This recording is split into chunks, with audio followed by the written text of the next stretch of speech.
Bismillahirrahmanirrahim. Assalamu alaikum. I hope you all are fine and staying safe and happy. I am your geography teacher, Ms. Farheen, and I welcome you all to your geography class. My dear students, as you know that we are on unit number 5 of your history 6 books. So my dear students, quickly recap के हमने previous lecture में क्या किया था. तो आपको पता है कि हम मुख्तलिफ नेचुरल डिज़ास्टर्स के बारे में पढ़ रहे हैं. हमने ग्लोबल वार्मिंग के बारे में भी पढ़ा कि किस तरीके से ग्लोबल वार्मिंग जो है वो कंट्रीब्यूट करती है और इनकी इंटेंसिटी को या फ्रीक्वेंसी को इंक्रीज करती है. ह्यूमन एक्टिविटीज़ किस तरीके से ग्लोबल वार्मिंग को कॉज करती हैं और फिर ये रिलेट करते हैं नेचुरल डिज़ास्टर्स के साथ. आज हम इसी चीज़ को डिस्कस करेंगे. So my dear students, today student learning outcome is to explain the consequences of human activities, for example deforestation, agriculture, urbanization that results in natural disasters. So my dear students, first of all, हम अगर introduction की तरफ चलें तो human activities such as deforestation, agriculture, urbanization significantly impact the environment and they increase the frequency or intensity of the natural disasters. Understanding these consequences help us develop a sustainable to sustainable practices. So my dear students, जैसा कि आप जानते हैं कि हम natural disasters को जब explain कर रहे होते हैं तो कुछ तो उसके natural causes होते हैं, लेकिन उनकी frequency को increase करने में या उनकी जल्दी से repetition होने में बहुत हाथ जो है वो ह्यूमन एक्टिविटीज़ का भी है, क्योंकि यही ह्यूमन एक्टिविटीज़ जो है ये ग्लोबल वार्मिंग का कॉज बनती हैं. और वो कौन सी ह्यूमन एक्टिविटीज़ हैं, आज हमने उनको डिटेल से डिस्कस करना है. So my dear students, first of all अगर हम बात करें तो डिफॉरेस्टेशन. आपको पता है कि दरख्त जो है ये हमारे एनवायरनमेंट का एक बहुत अहम हिस्सा है. जब आप साफ हवा आपको चाहिए तो ये दरख्त इसके अंदर बहुत ज़्यादा अहमियत के हामिल है. आपके एनवायरनमेंट को, आपके एटमॉस्फेयर और क्लाइमेट को भी ये साफ सुथरा रखते हैं और जो एक नेचुरल एनवायरनमेंट है ये आपको प्रोवाइड करते हैं. लेकिन अनफॉर्चुनेटली ह्यूमन एक्टिविटीज़ जो है, जैसे कि इंफ्रास्ट्रक्चर डेवलपमेंट है, रोड डेवलपमेंट है, रैपिडली पॉपुलेशन जो है वो ग्रोथ कर रही है, तो उसकी वजह से दरख्तों को साफ करना पड़ता है. और जब दरख्तों को साफ करते हैं और नए दरख्त नहीं लगाते तो उसकी वजह से क्या होता है, आपकी हवा में कार्बन डाइऑक्साइड जो है वो इंक्रीज होने लग जाती है. So trees absorb carbon dioxide but deforestation releases it, contributing to the global warming. तो अब होता क्या है कि जब दरख्त आप काटते हैं, ठीक है, तो एक तो आपके दरख्त फर्दर कार्बन डाइऑक्साइड को एब्जॉर्ब नहीं कर सकते, और उसके बाद ये जो दरख्त जब कटते हैं तो इनके कटने के बाद जो है they release the cut tree है वो अपने अंदर जो स्टोर्ड कार्बन डाइऑक्साइड है उसको भी फर्दर रिलीज करता है. सो इससे क्या होता है कि आपकी एक ऐसी गैस हवा में बढ़ जाती है जो कि फर्दर जो है हीट एब्जॉर्ब करती है और उसकी वजह से ग्लोबल वार्मिंग इंक्रीज हो जाती है. Then next is the loss of biodiversity, habitat and destruction. अब आप ये देखें कि ये जो दरख्त है ये बहुत सारे एनिमल्स और जो है वो छोटे छोटे इंसेक्ट्स और बर्ड्स का जो है वो घर होते हैं. तो उससे क्या होता है कि जब आप इन दरख्तों को साफ करते हैं तो उससे क्या होता है कि एक तो आपका हैबिटेट लॉस होता है और जितने भी वहाँ पर और बायोडाइवर्सिटी या मुख्तलिफ जो जिंदगियाँ वहाँ रहती हैं वो भी इससे इफेक्ट होती हैं. सो नेक्स्ट इज डिफॉरेस्टेशन से और क्या होता है, दरख्त जो हैं ये क्या करते हैं, ये सॉइल एरोजन को रोकते हैं और सॉइल एरोजन को रोकने की वजह से फ्लड्स के अंदर कमी आती है.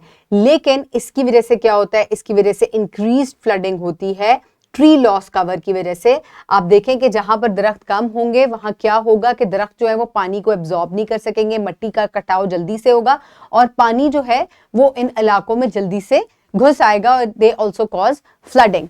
Next is higher risk of wild fire. जब ग्लोबल वार्मिंग इंक्रीज होगी और कार्बन डाइऑक्साइड की इंटेंसिटी इंक्रीज हो जाएगी तो higher levels of heat waves आएंगे. कांस्टेंट जो है वो हीट वेव्स आपको फेस करनी पड़ेंगी which can result into wildfires. Next is the reduced rainfall and more droughts. So obviously जब prolonged heat waves होंगी तो उसकी वजह से बारिशें कम होंगी और बारिशें कम होने की वजह से क्या होता है, droughts जो हैं वो अकर होते हैं.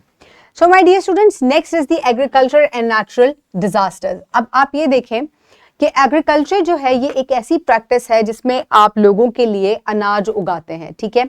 अब ये जो एग्रीकल्चर एक्टिविटीज हैं ये किस लिए जरूरी है, क्योंकि आपकी जो इतनी बड़ी वर्ल्ड की पॉपुलेशन है उनको खाना फराहम करना है।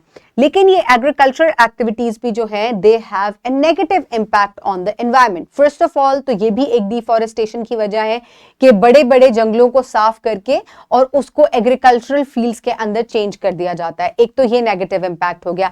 सेकेंड थिंग इज दैट कि पुअर फार्मिंग प्रैक्टिसेस जो है ये सॉइल की हेल्थ को डिग्रेड करती हैं। आपकी सॉइल की एक नेचुरल हेल्थ होती है, जब कॉन्स्टेंटली उस जगह पे जो है वो एग्रीकल्चरल एक्टिविटीज की जाती हैं रिपीटेडली और सॉइल को रेस्ट नहीं दिया जाता, तो इसकी वजह से क्या होता है, आपकी सॉइल जो है उसकी हेल्थ जो है वो डाउन होती जाती है, उसमें से इंपॉर्टेंट न्यूट्रिएंट्स जो है वो खत्म होते जाते हैं और ऐसी सॉइल जो है वो जल्दी जल्दी एरोड भी होना शुरू हो जाती है। So these are some of the negative impacts. इसके बाद दूसरा नेगेटिव इम्पैक्ट ये है कि soil erosion leads to floods and droughts. जब सॉइल एरोड होगी, वहां दरख्त मौजूद नहीं है और आप कॉन्स्टेंटली जो है वो एग्रीकल्चरल प्रैक्टिसेस करें, तो they will further lead to soil erosion and will cause flooding and also droughts. So my dear students, उसके बाद एग्रीकल्चर के अंदर ही soil erosion contaminates the water bodies. अब इसी सॉइल के अंदर क्या चीज होती है, इसके अंदर बहुत सारे पेस्टिसाइड्स होते हैं जो कि स्प्रे किए हुए होते हैं और जब ये सॉइल एरोड होती है और ये जाके साफ पानी के अंदर मिलती है तो ये पानी को भी पोल्यूट कर देती है। And another thing is excessive chemical harm the water quality, और इस तरीके से जो पानी की क्वालिटी है वो भी खराब होती है। And water pollution disturbs the ecosystem. अब पानी के अंदर भी बहुत सारा इकोसिस्टम मौजूद है और ये जो ताज़ा पानी है ये ना सिर्फ जानवर और पौधे बल्कि इंसान भी इस्तेमाल करते हैं और जब ये पानी पोल्यूट होता है तो इसकी वजह से एक पूरा इकोसिस्टम जो है वो डिस्टर्ब हो जाता है। Next is the urbanization and natural disasters. अब अर्बनाइजेशन किस चीज को कहते हैं, जो रैपिड इंक्रीज ऑफ पॉपुलेशन है और उसकी वजह से आप बहुत सारे घर तामीर करते हैं, रोड्स, ब्रिजेस एंड बिल्डिंग्स तामीर करते हैं।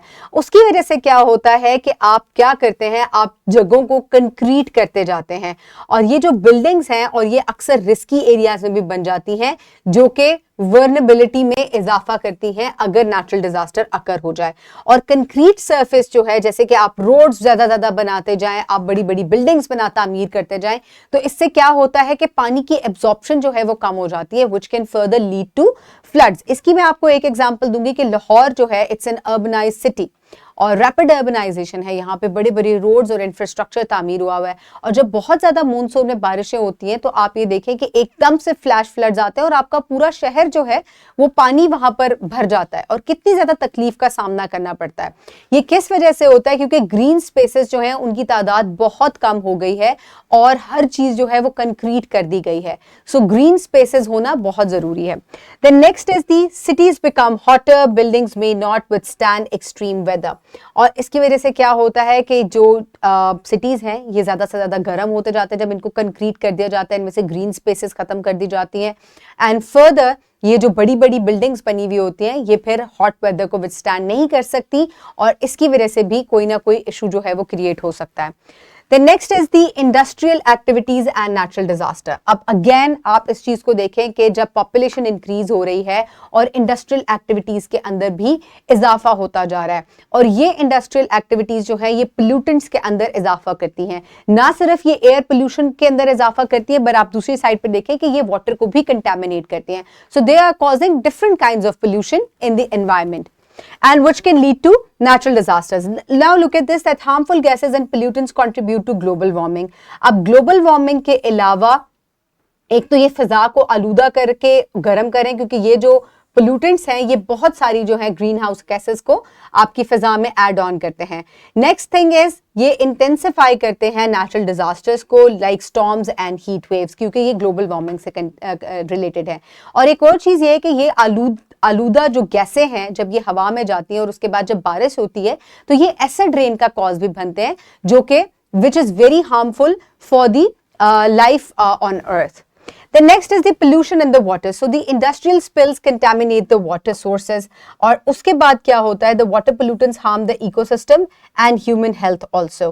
And further they disrupt the ecosystem which have longer term effects on the life. So my dear students, आप देखिए कि हर एक्टिविटी जो है उसका कितना नेगेटिव इम्पैक्ट है अगर उसको प्रॉपरली प्रैक्टिस ना किया जाए. So now for your practice, you can download this worksheet from the description box below this video, or you can get it in print form by your teacher. Pause the video and quickly finish the worksheet.